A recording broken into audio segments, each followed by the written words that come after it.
What's up, everybody? It's me, Aubrey. Welcome back to my channel. Welcome back to my space. So my name is Aubriana, but I'm more publicly known as Aubrey Sunshine. I am an entrepreneur, I am a holistic health coach, a doula, a reproductive justice advocate, and many other titles. Basically, I help women along the womanhood continuum. And that starts with menstruation, having your first period, going through your periods, to family planning, to conception, to providing labor support, providing postpartum care, and the training goes on. So one of the things that's important to me is really sharing some of the knowledge and insight that I have learned through being in this space. So today I thought it would be so fun to do a what I have in my doula bag video. Ooh. Now, doula bags are very important because it's basically what you take when the birthing person calls and says that they are in labor. Part of being a good doula is continuing to learn and making sure that you have all the tips and tricks to show up for your client and ensure that this is the best experience possible for them. So without further ado, let's doula this. This is my bag. This bag is actually very plain for me. I probably should get another bag, but it's just a big, huge bag. But I really like it because it has so many compartments. It comes with a crossbody strap, and it also comes with handheld straps. Now, when you are going into the birthing space, you may have to help your client with some of their belongings. So you don't want anything that's like too big or too bulky. We are going to break this video up into two sections. The first section is going to be about what I bring for myself. The second section will be what I bring for my clients specifically. First things first, you got to have some hand sanitizer just strapped on, ready to go, because, you know, birth is a lot of touching. You want to make sure that your hands are clean. I also have an extra pair of pants, and I typically put an extra t-shirt in there. And of course, it's because we don't know how long labor is and you may need to change for whatever reason. Self-care items for myself, I just have some extra deodorant, some extra hand cloths, and some extra pads. During birth, there are a lot of hormones that are very strong and it can induce your period. So I like to keep some pads on hand. I also like to keep a clip. This clip can be used for the birthing person, or it can be used for yourself to just have your hair back.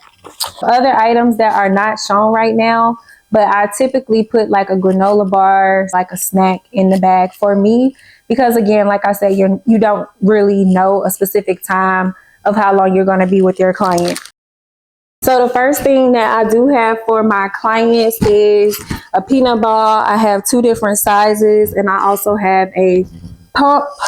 Typically I do have a yoga ball, but I just don't have that right now. Hot cold pack, so you can either fill it up with warm water for a warm compress, or you can fill it up with ice for an ice compress. You have to have a rebozo. I will recommend a rebozo. There are so many different ways that you can use this during labor and that you can help your clients to just stay active and move around and really get the baby engaged. So I do have a fairly large rebozo that I keep in my bag. So this is my labor comb. Of course, this can be used as a pain technique during labor as well. The next thing that I have are my singing bowls. So yeah, I do carry my singing bowls and my other spiritual instruments. Now this isn't plugged up, but this is also something that I like to throw in my bag if my client doesn't have it. This is a diffuser and it's very beneficial for aromatherapy.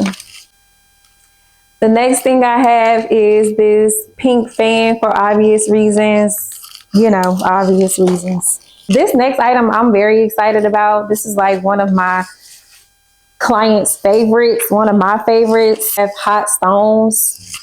Labor is very intimate. It's a lot of touch from the doula to the birthing person and also from the partner to the birthing person.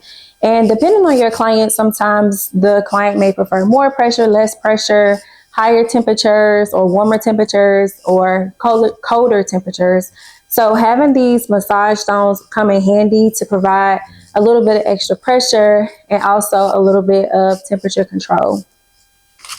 And for the clients who would rather me use my hand, y'all do not want to show up to nobody's space, nobody's birth with ashy, crusty hands and trying to rub them and get them into a good labor experience. You want to make sure that your hands are very soft, very supple, very gentle, and that they're easily gliding across the birthing person's skin if you are doing skin contact. So keep you some oil on hand.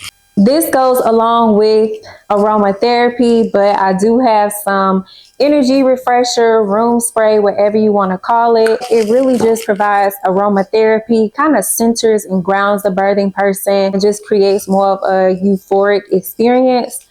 Also, sometimes the birthing person can poop, or there can be like some smells, and you don't want them to hyper focus on like what's going on down there, or if there's anything like smelly. So just having like some good aroma, good energy spray in the space, I found has been beneficial. Hot packs.